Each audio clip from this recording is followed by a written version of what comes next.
S2400 and my usage this week. Yeah, I found when I'm recording there is some latency.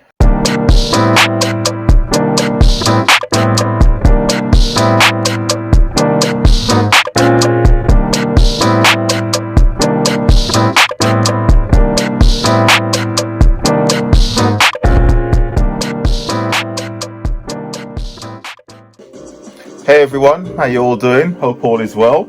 Hope everyone's having fun this week. Short video, and this one is going back to the S2400 and my usage this week. Now, I have been working for the last 2 weeks. I've been working on a project, part of which you hear in the background here, a hip-hop, lo-fi, backpack hip-hop, however you want to term it. It's got a mixture of instrumental and it's got a mixture of vocals on there as well. So it's a project I've been meaning to do for an extremely long time. Just touch this down just a little. And the thing is, I mean, what I've done is I've tried to utilize some of the older sounds and equipment. Well, not that the S2400 is old. It's new retro is one of the terms that I've come up with. And so what's happened is, as I've always mentioned, and especially like on the last video where I featured my usage of Ableton Live and the push sitting over here, Ableton sitting up there. And what's happened is, so it's been the bedrock of my starting. It's my scratch pad, as I mentioned before, and I've dumped all the sounds in there. So the thing is, in some cases I wanted to save time manipulating the samples and chopping them up and stuff like that, and in some cases they might end up elsewhere, back into the 2400, which is there. Nice good profile of it, look at that. Lovely machine, I like it. But I'm going to come back to something relating to the 2400 in a second, and I need some assistance on this. We'll need some help. It's something that I've come across, and I've got round it, but I'm trying not to get round it, and that. But yeah, so the production process I've used on this particular project, in fact it might be two projects. It might be an EP and an album, because of the amount of tracks that I've managed to knock out over the last 2 weeks. So it's heading towards me being able to hit my target and get the EP and the Mind Game album done. So yeah, that'll be great if I can actually get them sorted out and get the EP done and get it out and get the album out this year. That would be great, because that will be a major tick in the box for me, and then I can push on from there. But anyway, coming back. So, process has been, just quickly covering it, I've put all my sound samples into the computer, which essentially ends up in push, ends up in Ableton Live. Then it goes over to, it gets padded out on the Ableton push. And then some of it might end up in the 2400. So what I've been doing is triggering one or two sounds off the 2400. Most of the sounds have been in here, and then any sounds that I've pulled off, because I mean I've got some modular sounds running as loops as well. So I've taken my modular. And also one item which I haven't got here at the moment, which is at home. It's my matriarch. It's because you can just get a key, you can do a chord or just get your sounds going. So what I've done, chord and arpeggiated it, and then I've played around with the sounds, sampled it, run it in the computer, taken a loop, and then taken that loop and put it into Ableton, and then from there trigger it. And actually some cases I think I've taken the result of that, resampled it, resampled the modular loop down to 12-bit and triggered it off a pad on the S2400, and to see how it would sound, and it fits in nicely. It gives it a nice tight compressed 12-bit gritty sound, not too gritty because it's still, but it's nice and stuff. So that's kind of how I've worked.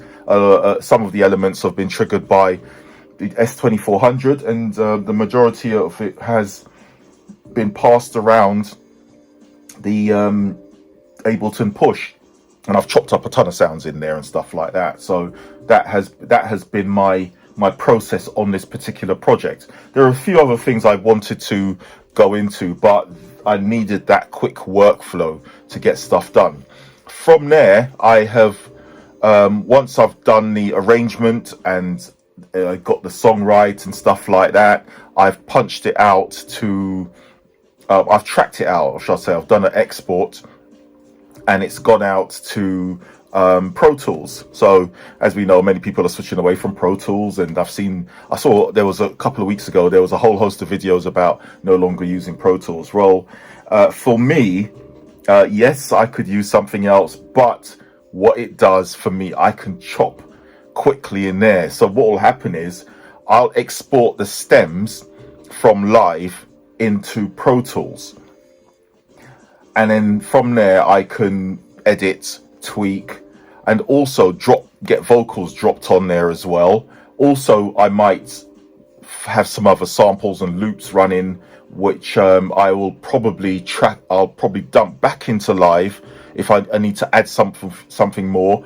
do a quick tempo match, make sure I can do this in Pro Tools. But for me, it's just having the loop in Live. The reason why I want it in Live, because I know somewhere down the line there'll be DJ sets and stuff like that, and it's entirely possible I might be taking the push with me.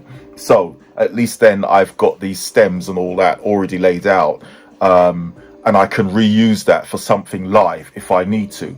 I may not have the exact track like how it is on the final product, but I've got enough in there to manipulate it live and do different stuff and things like that. So that would be great. I wouldn't want to do something live or as a DJ set and it sounds exactly the same. The whole point of that for me is to create something. You get the essence of a track when you're playing it, with all the other elements and drum machines and stuff like that, but to be able to give the audience a slightly different experience. Anyway, coming back to where I was going, I'd noticed, and I mentioned this the last time, and it's happening constantly, is there seems to be a lag when I'm syncing the S2400 with Ableton, I should say with the computer, but when I'm running it through Ableton Live, it seems to lag slightly. And I did mention this last time where I had the buffer size down at 32 samples for latency. And what I've noticed when I zoom in on the track, when I play the exported stems in Pro Tools, there seems to be they're out. They're slightly out. Throws me onto another problem I found. They're slightly out, and then I have to go in, find the ones which are out, which now I know will always be the S2400 drums, because I've been running all my drums right. So going back, if I've got loops, and even if I've got loops running on the on the Live, I have been using the S2400 for drums. So kick, snare, hi-hat, maybe probably two kick drums sometimes, and I've been using that as the foundation for the beat, because as soon as I add it, I get that weight that I'm after, that analog weight, which the push doesn't have, or shall I say Live doesn't have. Yeah, you can add effects to it and stuff like that, but just listening to here in the studio, I've noticed it doesn't have that punch. Putting this drum machine is it immediately gives it that that weight, that flavor. So it's a quick win for me. I just create a pattern in there which is similar to the ones, or even slightly different to the pattern which might be running in the in Live, and give it a slightly different bounce when it's playing. and that works. But there seems to be a slight lag when I'm playing, when I track it out to Pro Tools and then I'm playing it back, and so I have to go in and edit all the tracks and clip off the beginning a bit and tweak it and line it up with the other tracks which have already been in live and they've been exported out. So I just wanted to find out, has anyone got round that, and what have they done? So all you S2400 users who are syncing up their S2400 to Ableton Live, I'd like to hear from you, and let me know your comments on what you do to keep the S2400 totally in sync with Ableton Live. That's my thing. The other problem I think I've got round, where I had MIDI channel clashes. So what I do on live is, when I'm chopping up patterns, then I will dump them out as MIDI, align them on pads on here, and then it immediately assigns a MIDI channel. So I've got to make sure that there's no MIDI channel clashes, i.e. the MIDI channels that I've laid out, which are by default now on my S2400, I have to make sure that the MIDI channels on my Ableton Live are different for what it's running in the computer and stuff like that. So that's not too bad. I can work with that. But yeah, the issue is the drums. It's on the 2400. What is causing it? Oh, I've just stopped that, haven't I? Oops. Yeah, it doesn't matter anyway. How have you noticed the lag, and how have you got round it when you're syncing up the Ableton Live and the S2400, and you've recorded, bounced out your stems, and then what have you noticed?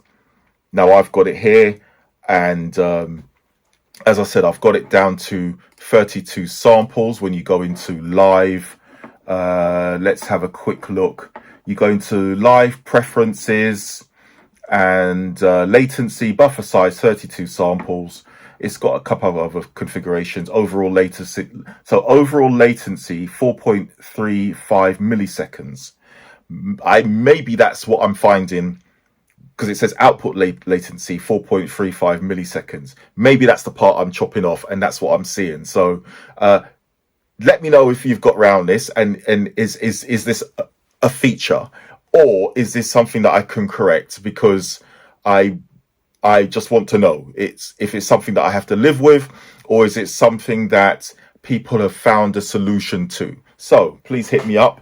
That's my one for this week. So this one's all about production and some of the challenges I've been facing, because I've been bashing out tracks all week. I mean, my workflow is, I'm happy with the workflow that I've got. So as I said, this has been getting some good use. I've been hammering it. It's got a ton of patterns in there, and it's working nicely with sample sounds which are in there. I haven't done a lot of sampling because some of the sounds, I've used some of the sounds which I got with the machine on this. So I'll probably credit a few people on that in terms of the sound packs that came with it, because they're great. It's a good starting point. All I've done is tweaked them a little bit in some cases, and then I've been on to the push 2 and stuff. So those are the tools that I've been using to dump my sounds into to get going.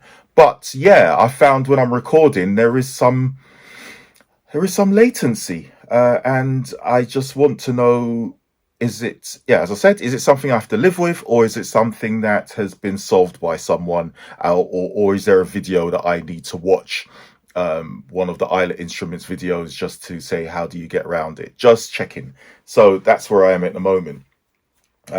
Alternatively, I may have to just track it out from the back, run it into one of the preamps that I've got, which I've got a whole, I've got 8 which I'm not using at the moment. I might do, it's just that I've used up most of my leads, so I need to go and get some more.